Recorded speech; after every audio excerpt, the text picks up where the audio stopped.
tous dans cette action, votre hebdomadaire d'information sur les initiatives à caractère social. Nous ouvrons les portes du monde associatif avec l'expérience de l'association Dorcas. 27 ans depuis sa mise en place effective pour lutter contre les inégalités, l'histoire se poursuit et nous l'avons dans cette action.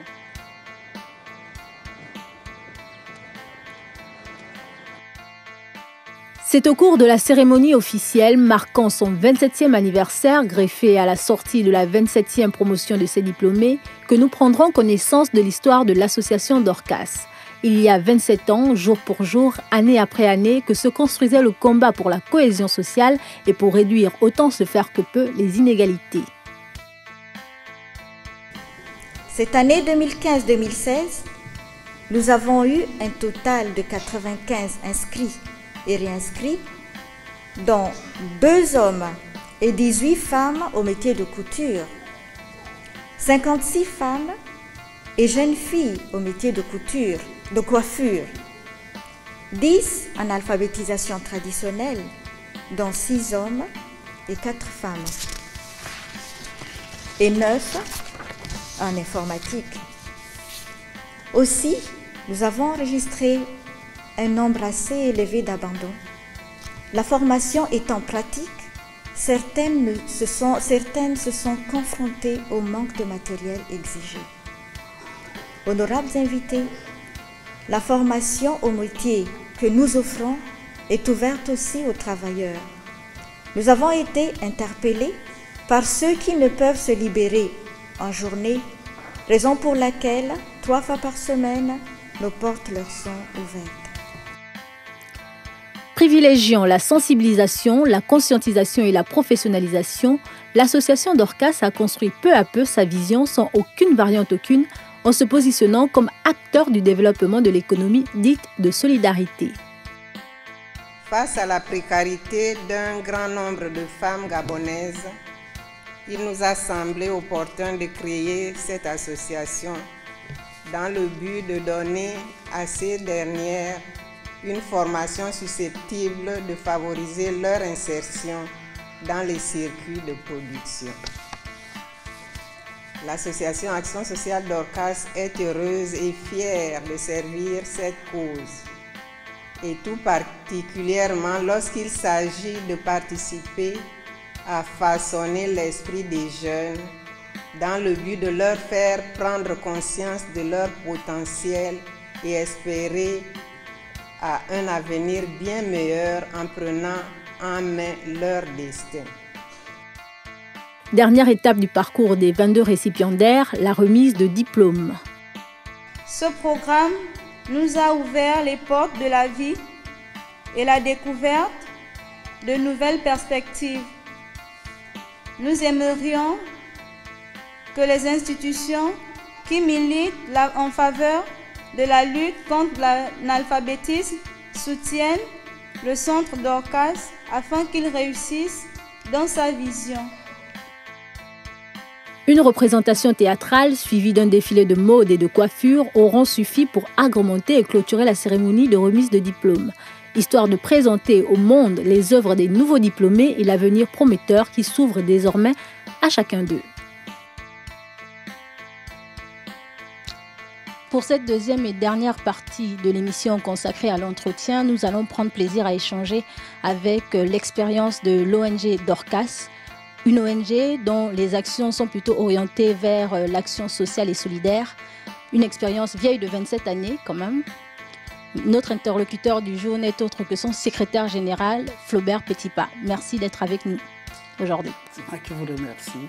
Alors, Monsieur Petitpas, l'association Dorcas a-t-elle facilement obtenu son récépissé définitif? Non, c'était difficile. On a fait la demande plusieurs années, mais finalement on l'a eu. Au bout de combien de temps? On a eu ça en 2010. D'accord.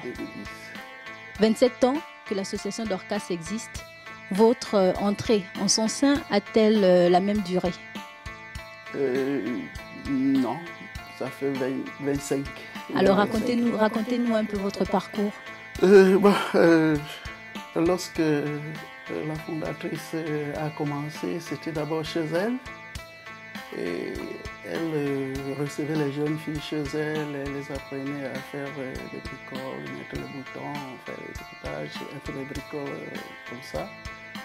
Et après 2 ans, elle avait décidé de sortir de chez elle et elle a loué un local. Et puisque j'étais logé dans ce local, une fois quand elle n'était pas là, bon, j'étais et j'ai un peu passé. Quand elle a loué le local, elle faisait aussi l'alphabétisation des adultes. Donc elle apprenait les femmes à lire, à écrire. Donc un jour, quand elle était absente, je voulais passer, l'une des apprenantes m'a interpellé. Est-ce que tu peux nous apprendre à lire, ça c'est quoi? Et toute cette soirée, je l'ai passée comme ça avec elle. Et puis, deuxième jour, troisième jour, je changeais comment. Et c'est comme ça que je me suis lancé parce que ces femmes-là avaient envie vraiment de savoir lire et écrire. Est-ce qu'on peut dire qu'à l'époque, Dorcas venait remplir un besoin criard dans la société gabonaise? Oui, parce que pour que la fondatrice décide de louer un local, c'est parce que le besoin était grand et elle a décidé d'élargir un peu parce que chez elle c'était déjà étroit. Donc comme il y avait le besoin de lire et écrire, il y avait le besoin des femmes qui n'avaient pas de revenus, alors c'était un besoin et elle a décidé alors de sortir, de louer un local et de les apprendre et à lire et à écrire et aussi à les former pour le métier. Aujourd'hui, Dorcas, l'association Dorcas fait combien de formations? Quel type de formation? Aujourd'hui, nous avons la coiffure, nous avons la couture, nous avons l'alphabétisation, nous avons l'informatique. Donc voilà ce que nous faisons. On faisait aussi la cuisine, mais compte tenu du manque d'eau, bon, on a un peu laissé la cuisine. Et je voudrais vous faire savoir que nous faisons aussi les sensibilisations dans plusieurs domaines, le VIH, les maladies sexuellement transmissibles, le paludisme. Donc, lorsque nous ressentons qu'il y a un besoin de sensibiliser, de parler, donc on choisit, on invite quelqu'un qui est du métier, qui vient et parle aux filles qui sont là. Vos formations ne sont orientées que vers le sexe féminin ou bien? Les deux sexes. Les deux sexes. Mais il y a plus de filles. Il y a plus de filles. Plus de filles. Bon, je dois rappeler qu'au début, c'était plus les femmes âgées, les personnes âgées, parce qu'il y avait aussi les hommes âgés, parfois 45 ans, parfois 30. Mais aujourd'hui, vous allez voir dans notre centre parfois une fille de 15, 16 ans. Et les personnes adultes aussi, vraiment, le taux a baissé, je crois, 2. D'accord. Et la durée des formations, des différentes formations par rapport aux différents domaines est de combien? Donc 2 ans pour la coiffure, 2 ans pour la couture, 3 mois, parfois 6 mois pour l'informatique. Il n'y a pas de quota limité, non? Non, c'est la structure qui fait défaut, sinon même si c'est 200, on peut prendre. C'est compte tenu du local. C'est un peu étroit, quand on est à 120, 100, non, on est limité. Et par rapport aux formateurs? Nous avons les formateurs vraiment capables, qui aiment faire ce dont Dieu les a appelés à faire. Il faut rappeler, M. Petipa, que les formations à Dorcas sont entièrement gratuites. C'est exact? Oui. Alors, comment faites-vous pour supporter à la fois l'allocation du loyer et également pour supporter les coûts des formations? Par la grâce de Dieu, nous avons formé des jeunes filles. Nous avons eu une idée qu'on pouvait aussi utiliser ces jeunes filles-là. Parce qu'on a 3 qu'on utilise, on les a formées. On leur a donné l'emploi. Comment nous avons donné l'emploi? C'est-à-dire nous avons un endroit où on a mis 3 machines pour les 3 filles. Et nous cherchons nous avons eu dans un établissement un directeur qui nous a confié le marché des tenues scolaires. Donc nous confectionnons les tenues, nous déposons dans cette école et lui il vend les tenues et il nous verse de l'argent. C'est ça qui nous permet de fonctionner. Mais avant, ce n'était pas facile. Parce que la fondatrice étant retraitée, parce qu'au début, on avait au moins 25 personnes qui pouvaient donner les cotisations, mais finalement, après, il n'y avait plus. Alors, ça pesait sur la fondatrice, puisque c'est elle qui avait le fardeau. Elle a dit qu'elle ne pouvait pas fermer. Elle continuait, même avec sa retraite, elle payait la plupart des formateurs. Mais je veux aussi vous dire qu'au début, les formateurs, on n'avait pas besoin de payer les formateurs. Ils le faisaient bénévolement. Moi-même, j'ai travaillé bénévolement pendant des années.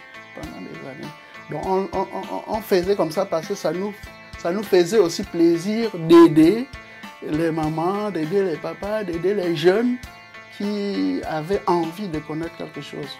Donc il y a quelques années, vraiment, on s'est battu, on a dit mieux vaut donner quand même un cachet aux formateurs. Parce que la plupart, parfois, quand ils se marient, la femme dit, mais tu ne peux pas continuer à travailler gratuitement comme ça, mais quand l'enfant viendra, qu'est-ce qu'on va faire? Et puis l'enfant... Donc, il partait trouver l'emploi. Donc, finalement, on a trouvé cette méthode. On entre en plein dans l'économie sociale et solidaire avec Dorcas. Ça change. Alors, quel est le schéma de fonctionnement que vous utilisez pour travailler à Dorcas? Le schéma de fonctionnement, comment est-ce que vous fonctionnez à Dorcas? On a Madame la Présidente, ensuite vous, le secrétaire général, et ensuite, en bas de la chaîne. Il y a la directrice, il y a aussi si c'est dans le cadre du centre, il y a des formatrices. Il y a celle qui s'occupe de la couture, celle qui s'occupe de la coiffure. Cette année, c'était un garçon qui s'occupait de l'informatique. Il y avait aussi l'alphabétisation. Il y avait un homme qui s'occupait de l'alphabétisation parce qu'à une certaine heure, on arrête tout parce que ceux qui font la coiffure, et il y en a qui ne savent ni lire ni écrire, ceux qui font la couture, pareil. Donc, ils se retrouvent maintenant dans les salles d'alphabétisation. Donc, on a d'une part l'association et d'autre part le centre de formation. Oui. C'est ça? C'est ça. D'accord. Alors, le contexte a certainement changé aujourd'hui, à votre avis ou pas, par rapport aux besoins de la société gabonaise? Le contexte, je crois que c'est pareil, mais au fur et à mesure que les années passent, les besoins s'augmentent. Beaucoup, parce que je vous dis, parfois, on est obligé de refuser certaines personnes compte tenu de l'espace que nous avons. Ça veut dire qu'il y a beaucoup de besoins. Donc le contexte a changé aussi. Comme je vous disais tout à l'heure, avant, c'était les personnes âgées, mais aujourd'hui, ce sont les jeunes. Vraiment les jeunes. Et au niveau du bureau, parce qu'il y a 27 ans de cela, c'était vous, Madame la directrice, c'était vous. Mais au niveau du bureau, est-ce qu'il y a la relève déjà en cours? Oui, je crois que vraiment nous sommes en train de travailler pour la relève. Ça c'est vrai. Alors quelques visages, quelques noms peut-être, quelques personnes qui se sont démarquées par rapport à votre parcours, qui seront prêts demain à prendre le flambeau? Je vais vous dire que, comme je vous disais tout à l'heure, il faudrait des personnes vraiment qui comprennent la vision. Parce que si on a besoin d'argent, il n'y en a pas. Donc plusieurs personnes en qui nous avons mis confiance ne pouvaient pas supporter. Mais quand même, ceux qui sont là, vous rassurez un peu? Oui. Je peux parler de celle qui s'occupe de la coiffure. Vous pouvez dire son nom, hein? Si c'est pas... Celle qui s'occupe de la coiffure, Madame Zué. Il y a celle qui s'occupe aussi de la couture. Elle est aussi bien engagée. D'accord. Mais le problème, c'est qu'on aimerait la personne qu'on formait parce qu'on a envie d'ouvrir aussi des centres à l'intérieur du pays. Donc, la plupart des personnes qu'on forme, ils ne sont vraiment pas disponibles. Comptez-vous élargir vos domaines d'activité ou plutôt rester sur vos bases? On ne peut pas rester sur les mêmes bases. Quand il y a évolution, normalement, il faudrait qu'on évolue. Mais il faudrait, et je le répète, qu'il y ait les moyens nécessaires pour cette évolution. Parce qu'il y a des demandes. D'accord. Comment êtes-vous perçu par les autres associations?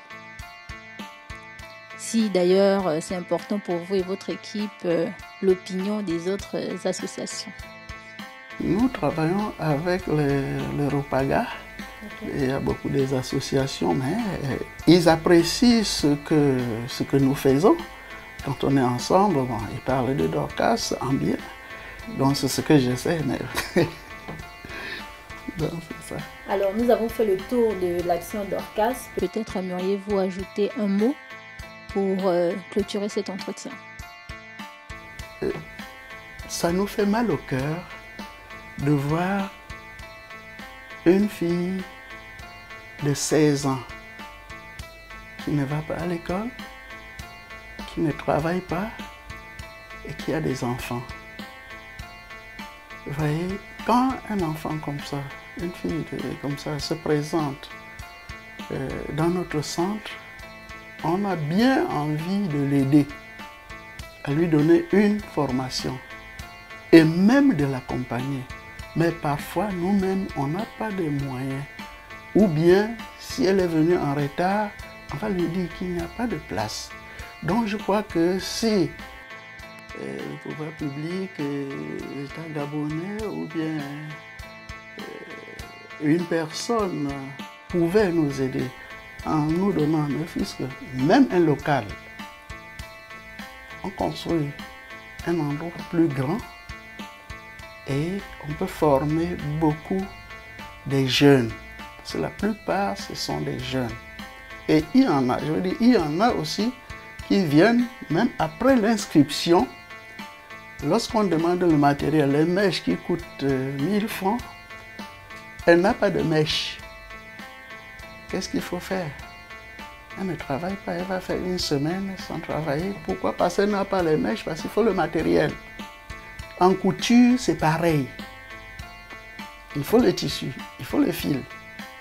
Mais quand elle n'a pas, le professeur a dit, bon, tu retournes chez toi. Elle ira faire une semaine. Donc on aurait bien voulu que le gouvernement nous aide. Un terrain, un local, bon, ce serait vraiment la bienvenue pour ce que nous faisons. Cette action est à présent terminée. Nous avons vécu ensemble l'expérience Dorcas. Merci à tous pour votre fidélité à ce programme. L'équipe qui m'accompagne reste disponible via nos contacts qui s'affichent, oui, en bas de vos écrans. Cette action s'est terminée et à la semaine prochaine sur Canal 7, votre chaîne panafricaine.